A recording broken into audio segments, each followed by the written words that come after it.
Welcome to the very last episode of Greeting Mashiach of Golos, and the first one of Geula.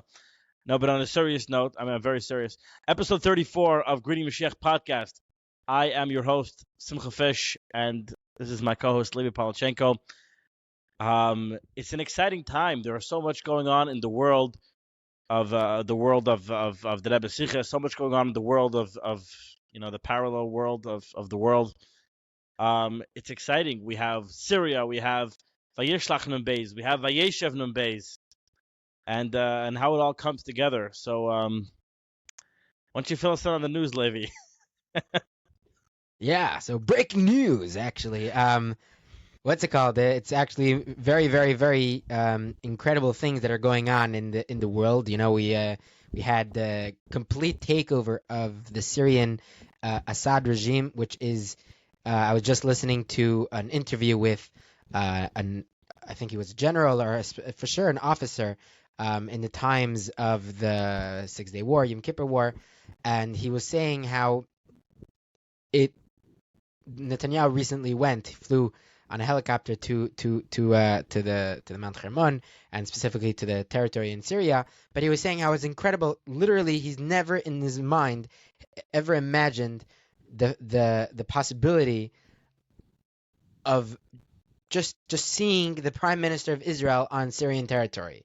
Just that, not even the fact that the entire military is completely gone, all the weapons, the air, the navy, everything is completely gone. But that itself merits talking about. Correct, to, but he's saying just a very simple image of the Prime Minister of Israel with the IDF on Syrian territory, without any attacks, just them just chilling, talking there. He said just that, he's never seen it in his life. This is something that is complete out of, unprecedented is an understatement. It's like no one could have seen this coming. Syria was very left field. Nobody really, if you asked the average person a few weeks ago what they knew about Syria, the very well-educated people who follow politics and have been around for a long time might tell you that there's a civil war going on there. But your average person wouldn't wouldn't even know that. Or what's fascinating is not only that. I follow some pundits on the X, formerly known as Twitter, and how long do we have to keep saying that for? By the way, I don't know until it sticks. Until no one else says it. No one else says tweets. We still call them tweets. Anyways, it's very fascinating. X's. X's. I don't know. What's very fascinating is that even they didn't know what was going on. They were like confused. They were like, "Could someone please explain this? Like, am I supposed to be happy? Am I supposed to be sad? What's going on here? Like, is this a good thing? Is this a bad thing? Do we like Assad? Do we not like Assad? There's we're not talking about. Never mind. But it's something that it's literally in your face, crazy things happening. I mean, not in your face actually. I heard something very geschmack from Rabbi Wolf in one of his shiurim. Everybody should go watch all of his shiurim, especially the ones from the past 3 weeks. But he was saying recently how he started his class, one of his shiurim, he started with, imagine a guy wakes up, Makas B'chayres, and is like, oh my gosh, do you see this? And like everybody else is like, dude, welcome to the party. Correct. A little late. But he said something interesting. He said, what was the difference between the miracles and the makos in Yetzias Mitzrayim and what's happening now? What was happening in Mitzrayim, that a guy wakes up at Makas B'chayres, it wasn't possible because he explains that the way the miracles were then, Hashem was breaking nature. It was shvira. It was a complete... it was transfer. It was taking the whole concept of nature and all these things. The way water is not blood. All these things, hail, fire, and water. All these things, completely flipping it upside down. Darkness that you could feel it, and then all these things, and it was hard to miss. It was a hard thing to miss. And he explains the difference now is that even though we are going through the same things, but now it's in a more, it's more subtle, so to speak. Like even the Syria, for example. even though it was such a crazy miracle, like anybody, like what I was just saying, this guy that had an interview, he said it's nuts. It's a miracle. There's no logical way to explain it. There's nothing that I could say. This happened and this happened and this happened. It was just like an I think we should explosion. take a moment to explain what the miracle was. Oh, You know, okay. because Go for it. Syria, like I mentioned before, is not something that most people know anything about. Um, Yeah. so So yeah. what's the history a little bit? What was the political climate as far as it relates to Eretz Yisrael, and what happened now? So I don't know too much about the topic, but this is from what I gathered. There used to be a lot of Yidden living in Syria. I actually unrelated today I saw there's the Machanayim books. I read the English ones, but I saw a Yiddish Machanayim book today. It had the word Damesek in the title. So I was like, oh, I have to read it. It had a bunch of Yiddish words I didn't know, but it was a pretty cool story about. I'm not going to go through the whole story now, but the It was a cool story. Yidden lived in Damascus. This was a thing, and when 50 years ago the Assad came into power, his father it became don't know the I don't know the facts, so I'm not going to say any facts, so nobody can fact check me. But it became bad for the Yidden, as I understand, and people left. And Levi, if you know more details, please share. I literally don't know. What I do know is that there are almost no Yidden right now living in Syria, or they were trapped there, they were There's let a out. few. There's a very few. Very few. Very few. There's no longer much of a Jewish community in Syria. And it was he was a dictator by all accounts. Now, is it better or worse than what's going to be now? I have no idea. And that's more to do with the general climate of politics. But what was going on then, as far as Eretz Yisrael, was that a lot of Arab leaders have been deposed. And he stayed, he remained, and he had Russia backing him, and he had Iran backing him. And Iran was using him as there was a lot of sophisticated things that he had there from these other countries. And they had all these anti-aircraft things, and it was blocking Israel from using the airspace if they ever wanted to get to Iran. And they used it as a way to ship all of the missiles and all of the weaponry to Lebanon, to Hezbollah. So this was a very, very big problem, Syria was, and there wasn't really a way to fix it or deal with it. And overnight, the entire thing toppled without a shot being fired. I don't know if there was actually a shot or not, but virtually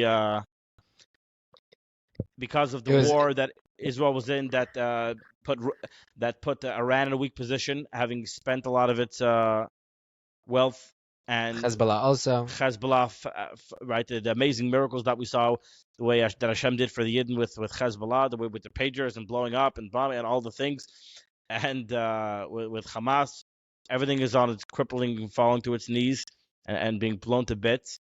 And you have Russia busy with this war in Ukraine, and they're both blowing each other to bits. And nobody was, and Assad was left holding the bag, with nobody to support him. And the rebels, who have been fighting for 13 years against this guy, and you have to understand, Syria is a made-up country after World War One. It's not a real. I'm saying the current borders. It's a conglomeration of a lot of different people: Christians, Jews, different types of Arabs. This is not like a class.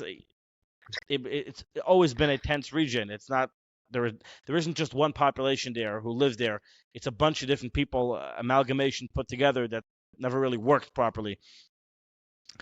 So there's these rebels, who are this other factions of Arabs. I don't know the details, and they've been fighting 13 years to freedom, and they kind of got the go-ahead. You're like, because All right. there was just nobody stopping them. It kind of all Let's do fell this. apart. And overnight, Assad just gone. He went to Russia, and now he's at some cocktail party with Putin, probably. I don't know. But yeah, him and his wife, they left. It just fell. It's over. He gave up. And all the prisoners were released, some good ones, some bad ones, whatever the story is. It's not like these people coming in are good people. That's not really the point of Yeah. the story. What happened, though, was that after they fell, the IDF went, and anything they deemed a threat, and there's some reports are coming in that actually Assad actually Yeah, told him about it. told the Israelis where all the stuff. I have no idea if that's true, but that's even cooler. And they went and they bombed everything. Any sophisticated weaponry that could be used to get their planes out of the sky, all of the chemical warfare that Assad used against his own citizens, that it should not fall into whatever group will end up being in control or in charge of Syria. They should not have any ability to cripple and bother the Yidden. It should be they should be totally not a factor whatsoever. And that's something that nobody ever saw coming, and there's nobody stopping that. They just did whatever they wanted. Nobody's even upset about it. There's nobody to get upset about it. It's nobody's things. That is a crazy, crazy miracle. Just pure pragmatically, from the point of the safety of the Yidden Eretz Yisrael. And now, the big thing that everyone's been on Spielkas over these past many years is that Iran should not get a nuclear weapon.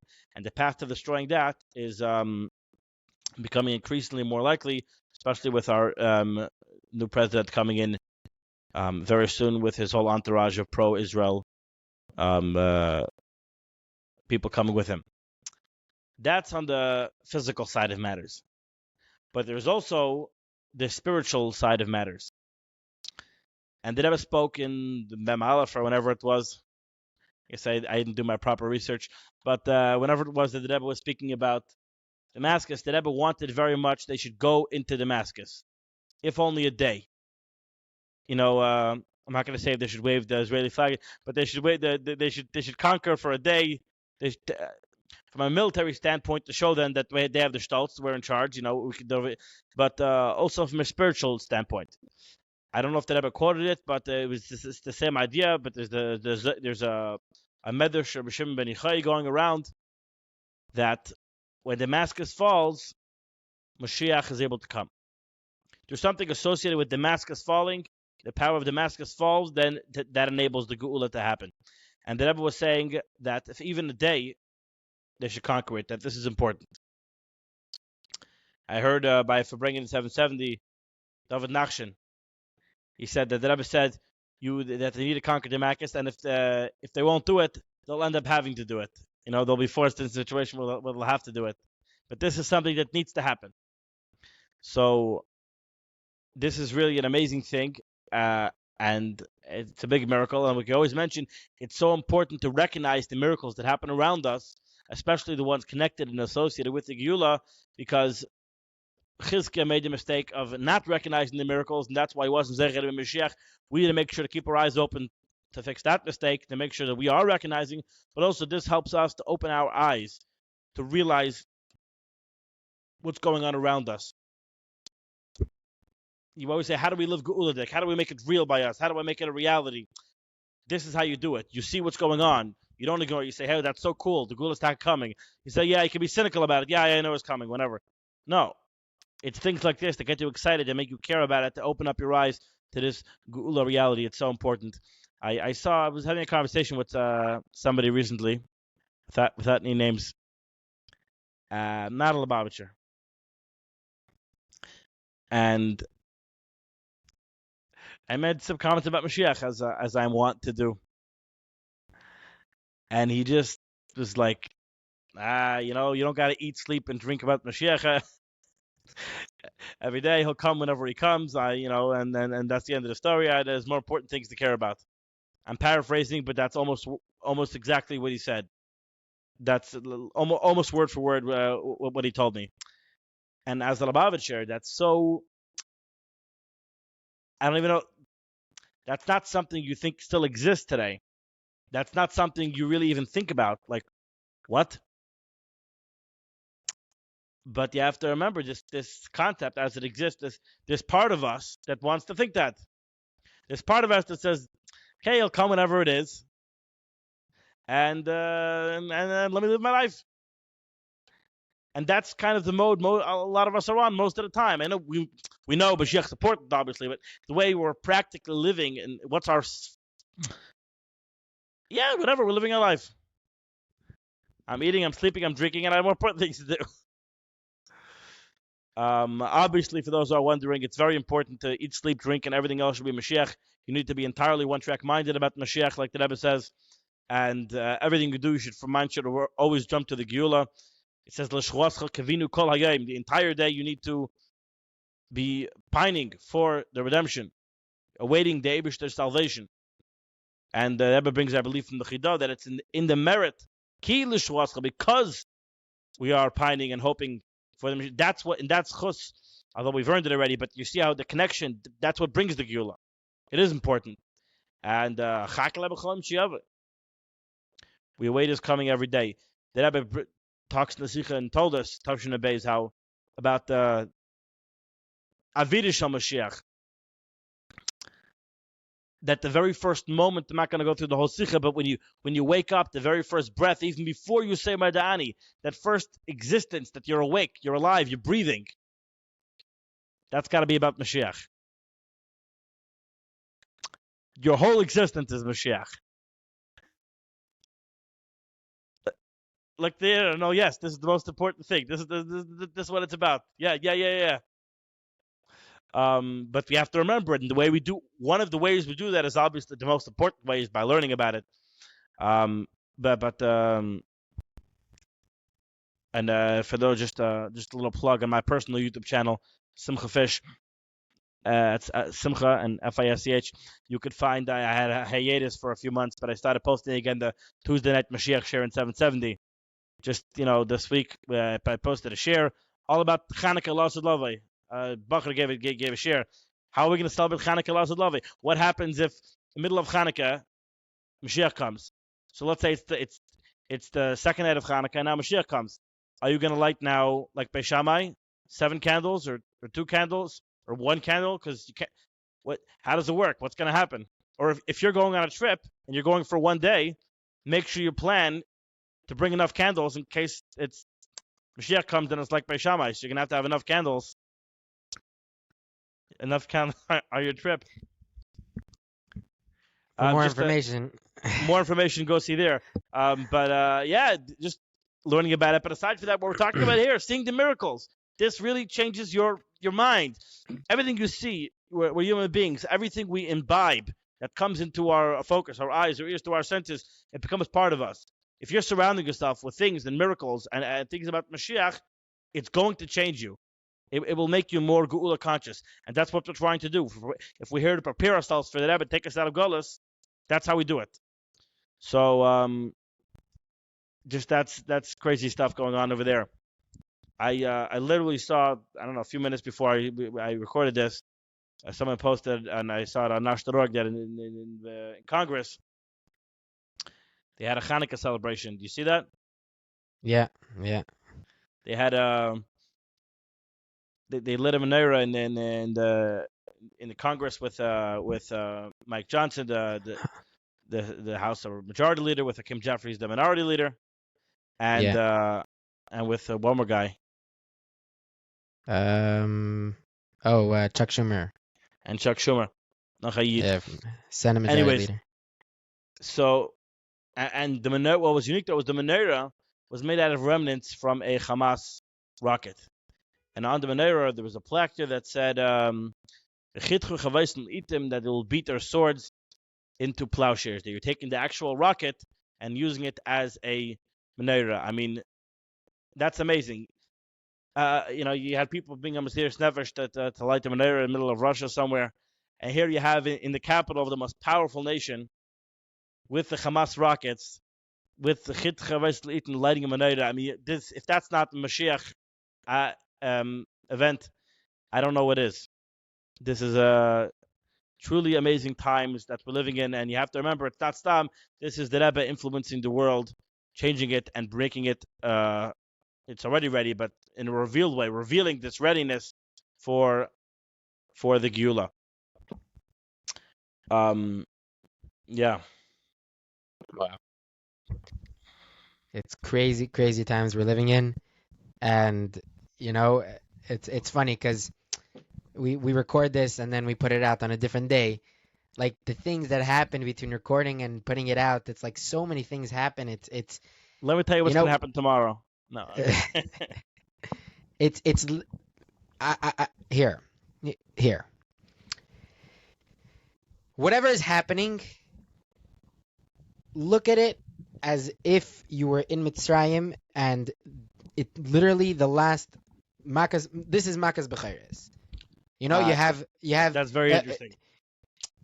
There's crazy things happening out. There's the Makkah's Mitzrayim B'Chayreim. There's civil wars. There's mamish in Mitzrayim. It wasn't like everybody was hunky dory and it was nice and beautiful. And no, the Yidden were having good times. There were also bad things happening still, sort of, whatever. It depends on who you ask on the Midrashim. But there was a whole feeling of, this is it. Like, at least by some Yidden. We know by... Right, by, correct. By the 1/5 out of all... Crazy. Don't be like... correct. Don't be like Bob. Don't be like those people. But what makes me very comfortable... whatever. I'm not gonna say this. But it's really, really, you really have to open your eyes. You really have to recognize, because it's just a better way to live, right? Imagine a person, right? There's the past 2 weeks. There's a lot of people saying, okay, all these things are, as David Nachshon made fun. These are biblical. These are biblical. Biblish. Right. What does he say? Tanachi or something like that. And something in Hebrew. It's very funny. So either you can live as these are biblical things, and look, Mashiach is so close. We're so close. We're so close. And there were so many people that had a feeling of like, again we're close. Again we're close. By COVID, you told me that this was the year. Like, Jeder Mal fahren Mashiach kommt. Yeah, correct. Jeder Mal fahren Mashiach kommt. You have this and then on the other. Yeah, fine. Yeah, the small. So that's one way to live. The other way to live is like, oh my gosh, every single day or every single week, there's another huge thing that is happening that is transforming the world. This is part of, like, this is the Geula unfolding before our eyes. This is the redemption. This is us leaving the confines of exile, and this is us. This is the redemption. This is how it's coming about. Now, obviously, there's going to be that moment when there's going to be a big revelation of Mashiach and the Beis Hamikdash and all that stuff and Kibbutz Goliath. But until that happens, it's not like we're not anywhere. It's not like we're still in like deep dark exile and there's nothing there's no end in sight. No. Not only is there no end, there's an end in sight, but we are already in the process. For me, the most eye-opening talk I heard, speech, whatever, Fabringen, Vart, was how every single every single 1,000 years, the 6,000 years is split up into days, right? And we're on Elef Hashishi, we're on Friday afternoon. Because one day by us is 1,000 years right. for us is one day by Hashem. So our 6 days by Hashem, it takes us 1,000 years. Yeah. So what's Shabbos? Shabbos, 7th day is the Geula. Fine, but it's not like you're in 6 days Shabbos of is already really the 6,000 years is supposed to be Mashiach, Yemaisa Mashiach, and Olam HaTchiyah and no, I'm saying 6 to 7 is Shabbos, right? 6 to 7 is no, I think. Yeah. That Arizal says. No, 6 to 7 is Shabbos. 6 to 7 is Shabbos, but Friday it really belongs to Yemaisa Mashiach. Correct. No. So this is what I'm getting. Yeah. It's not like you have 6 days of Sheshes Yamim Tavid that you're working for 6 days, and then like there's like a split second between the weekday and then Shabbos, and all of a sudden it's like, oh, we're Shabbos, like, oh, wow. No, the whole Friday afternoon, starting from Wednesday already, the Knei L'Chon, I don't know, but starting Friday afternoon is like you already have, you take a shower, all these things that are getting ready for the Geula. It's not like. And also, by the way, candlelighting. Shabbos will come when it's ready. Correct. And not only that, we light candles before Shkia, right? Shabbos, we also officially we're supposed to bring in for us. We're supposed to be already in Shabbos before Shkia, Every day, Yeah, you 18 have minutes, 4 minutes. Shkia Amita, Shkia Hanidis. whatever it is. The point is that even in the weekday, you have this concept of Shabbos. Even though it's not Shabbos ka'alacha, meaning you could still do malacha, but it's still you're in the spirit of Shabbos. You could take a Shabbos to people. So it's the exact same thing over here. It's not like we're in deep dark gullus and there's no and we're really really far or anything like this. We're already in the mode of Shabbos, Erev Shabbos. We're getting ready for. It's not only that we're getting ready. It's not like. You get what I'm saying? It's like this is it. This is part of the whole thing. This is the time to get excited. I like the way you put it about Mitzrayim. Right? If there were 100 before Moshe came and said pocket bekadati and taking you guys out of Golos. Whenever politics happened in Mitzrayim, when we read a story, we only imagine that only the parts that are told over. That's the only thing that happened. But it was like 200 years of history. Like stuff happened. It was like they were in Mitzrayim. It's like it was, people were born, people lived lives, they died, they had kids, family, like things happened. Whatever politics happened, I have no idea. And rightfully, there were some Yidden who were like, we're going to be redeemed or whatever, the Meshachisten over there. And most Yidden were like, whatever, another day comes and goes. But then after Moshe comes onto the scene, some Yidden originally didn't believe him. But Hashem said, why are you talking Lashon Hara about my people? Like, you're saying they're not going to believe you, they will believe you. And then in the end, the Yidden caught on that Moshe is taking us out of Galus. You have Dam, Tardea, and you read up the Midrashim how it was. There are some novels that try to paint a picture to really put you into the scene of what it was like going through the Makkahs for the Yidden. And this is happening. It's surreal. At that point, whatever politics is happening, if you were living then, hopefully, you knew this isn't just stuff happening. This is monumental. They're going to put this in the history books. I don't know if they knew that this was the ultimate history. Well, Torah's not a history book, but the ultimate paradigm of all through which all of history would unfold. But they knew this is happening. This isn't just random. No. This is monumental. What's happening now? Oh, Dustin and Aviram are doing. No. It's real stuff. It's some crazy palace intrigue, some palace drama. No. This is happening. You heard what Moshe said today to Pare? No, like this is. This is what you have to understand now. We're not speculating because we're bored. We want to make a podcast and talk about whatever's going on because whatever. You have to understand the perspective. Moshiach is already revealed. He's on the scene. Moshe is here doing things. That's a fact. Exactly, just like in Mitzrayim, there was some politics that happened afterwards that didn't make it into the Torah. Taka wasn't important. I don't know, as important enough to make it into the books. So we're here trying to figure out what should we focus on, what's important. But it's for sure, Mashiach is here. He's on the scene. He's making stuff. Stuff is going down. This is happening. It's for real. There's no turning back the clock. Get on board. The train is leaving the station. I was one of the earliest episodes. We discussed this more at length, but I was learning today Torah this week by Yeshiv, and there the Alter Rebbe discusses the whole thing is all about birurim. He breaks it down nitty gritty, but this whole thing about these birurim, why there's so many, because he explains where everything breaks down into many different bits and pieces.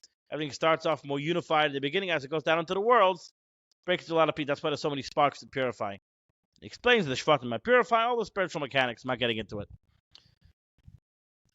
But he says, what happens? Plug for Torah. Plug for Torah. Learn Torah. Very important. Chaisar and Abayz, the last thing that ever says, learn the Torah, look at Torah, all their parts until you finish all of them. So get to work. Especially when people are listening to this, it's going to be coming off Yites Chav Kislev. Yes. I this year I made a little on my PDF. I made a little bunch of check boxes next to each mimer in the index in the beginning of Tech. so that I could check off if I did it instead of learning the same first few Mamarim every Parsha every year. I could actually finish it. Yeah. So there, the Alter Rebbe says, when you finish, Mashiach comes. Once is Yavi Mashiach, and the other time he says Yavi Hagoyel, Mashiach doesn't say that we have the Gula, but he says Mashiach comes, the Redeemer comes. It's a very interesting diak. And the Rebbe told us unequivocally, and this is a sicha in Vayishlach, in the base. The Rebbe stresses unequivocally how we have completed all of the sparks. There's a voida of the sparks. And the only thing remaining, so long as we're in Galus, which is totally not understood and makes no sense, is a unique avodah to bring the revelation fully revealed in this world. So this, whatever that was talking about exactly, the revelation of Mashiach or Gula or whatever it is, the job now is a unique job to bring it fully revealed into the world. And that's what's happening on a grander scale. Like we said, it's all here, it's downloaded, it's here, but it's being more revealed in the world. That was revealing it in the world, and it's our job. When we see this, it helps us to reveal it within ourselves, that we should see it. It has to happen in every single one of us if you want it to happen on the larger scale, on the world scale. So it's happening, and the subject of the Sikha Vayeshev in the base is obviously, for those who know, the transformation of France. That it's good stuff. The French Revolution was a terrible thing. Alter Rebbe fought against it. It was all about secularism and anti-Hashem, and everyone do whatever you want. And now in France, you have yeshiva like Temchet Mimim, Sheba Lubavitch. You have chassidus coming from there.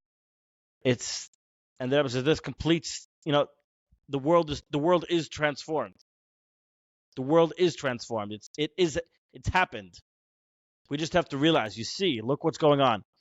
It's all the thing. Esav is transformed. Look what America is doing today. Everything is transformed and ready for the Gula. We are the last step. Us, the Yidden. We need to recognize. We have to realize. That's why it's important to focus on these things. Realize what's going on. Internalize that message and bring Moshiach now. ועד כדי כך המדבר גולהוב der עם soll machli sein, Yeshi HaMelech.